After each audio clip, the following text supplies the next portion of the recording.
Un soin de support, c'est défini par l'INCa, l'Institut national de cancer. Ce sont le soutien psychologique, le suivi diététicien, les soins de socio-esthétique et l'activité physique adaptée. Ce sont les 4 soins de support officiels validés par l'INCa. La priorité, c'est évidemment les soins techniques, soins médicaux, soins infirmiers, donc la technique pour soigner au mieux le malade. Mais le malade, c'est à la fois un malade, mais c'est une personne.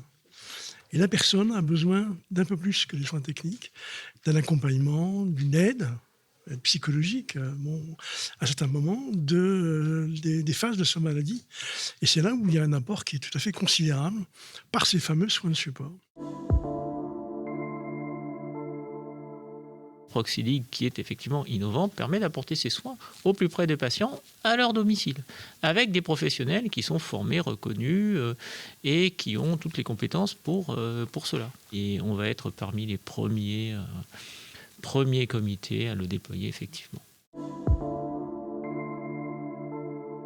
Autant de personnes que nécessaire, c'est-à-dire qu'idéalement, tous les patients atteints de cancer, donc on a dit jusqu'à l'année post-traitement, doivent pouvoir avoir accès à ce dispositif.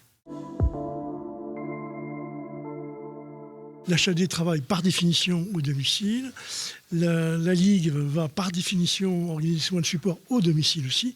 Il est logique que les deux organismes se parlent, travaillent ensemble, échangent leurs pratiques.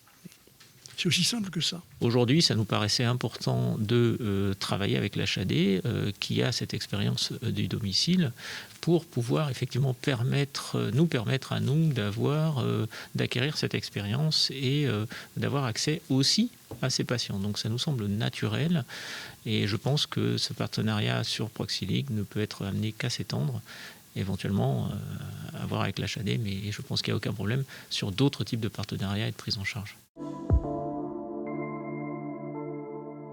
L'objectif, c'était vraiment de croiser les regards des professionnels par rapport au domicile. C'est peut-être pas un domaine dans lequel ils sont très à l'aise.